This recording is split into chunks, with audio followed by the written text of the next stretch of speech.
Okay. Attorney sa pikas bahin, arita sa extrajudicial killings.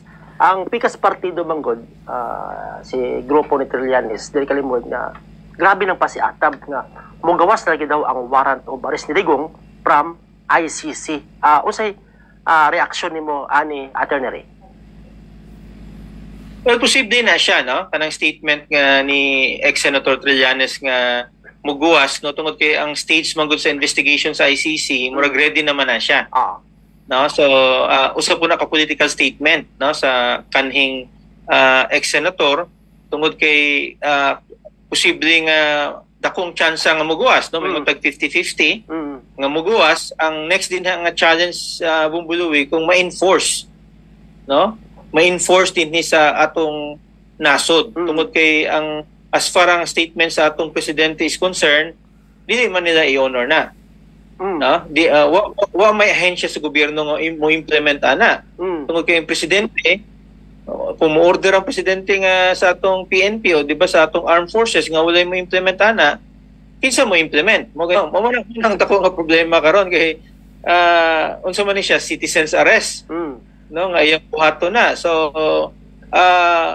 kanang ang bola karon nasa kay President Bongbong Marcos kung tinuod nga muguwas yun ng warrant of arrest gikan sa ICC. Kung mugawas ang warrant of arrest kung matinuod na attorney, pwede ba nga ang mga pulis nato magpadaplin o di manghilabot attorney kay naingon mga datong PNP nga di sila manghilabot attorney di sila manghilabot attorney.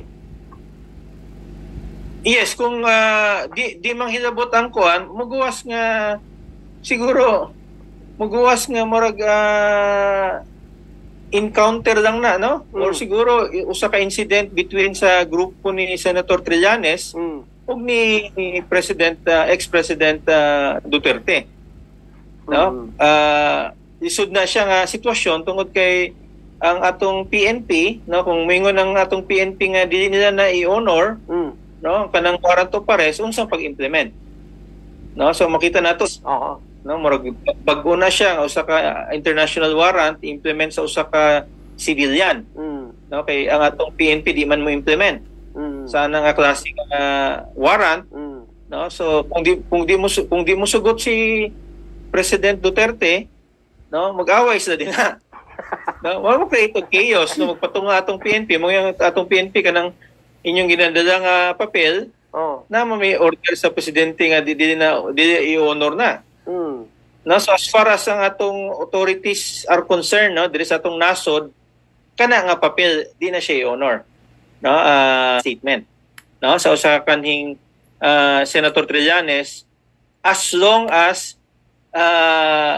steady ang position ni President Bongbong Marcos. Kung mabago ang unahuna ni President Bongbong Marcos, mingon siya, o sige, i-arresto na lang na, no? Kay saba man kay na siya, no?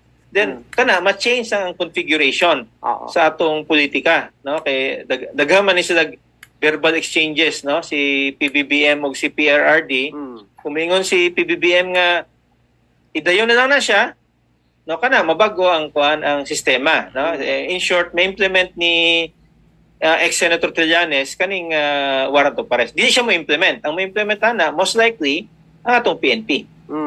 Kay murag nahulog attorney nga murag ang gasugnod sa ICC ang makritiko dati ni Pangulong Pangulong Duterte nga murag nahulog nga na politika na ni Attorney Ray kining hisudanan sa ICC.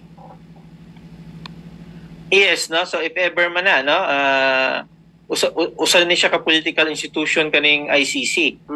No, kung tanawon nimo Bumbuluwi last month sa Amerika, no, niingon ang mga senador sa Amerika nga kung arestuhon do ning presidente sa Israel, ila do ning arestuhon ang mga opisyalis pud sa ICC.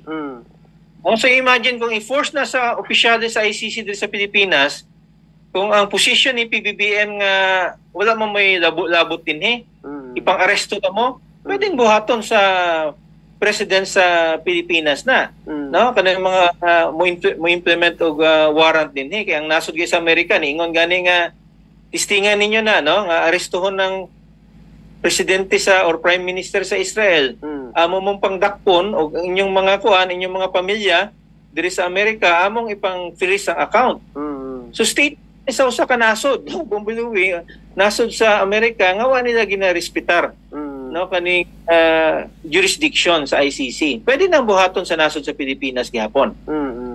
Okay. So, unsa gidala mo na to aning ginapabulan ni Trillanes, attorney nga mogawas ang warrant, siguro attorney sa mga gina-expect natin rin sa ICC nga mga pagpagawas para mo na allegedly dakpon daw si PRRD, attorney Ray.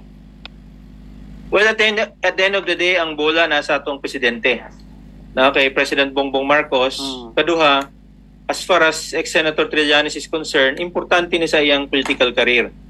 Na kay kabalo man ta nga staunch critic ni former President Duterte, so mahimo siyang relevant. No, labi na no, election season next year, kung buluwi.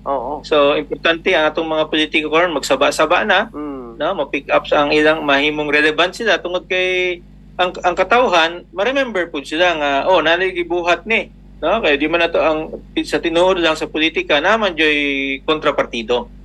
No, so nanginaot nga nanginaot nga gamiton sa atong presidente, no, Bongbong Marcos ang iyang political wisdom sa pag-resolve ang kaning issue sa ICC.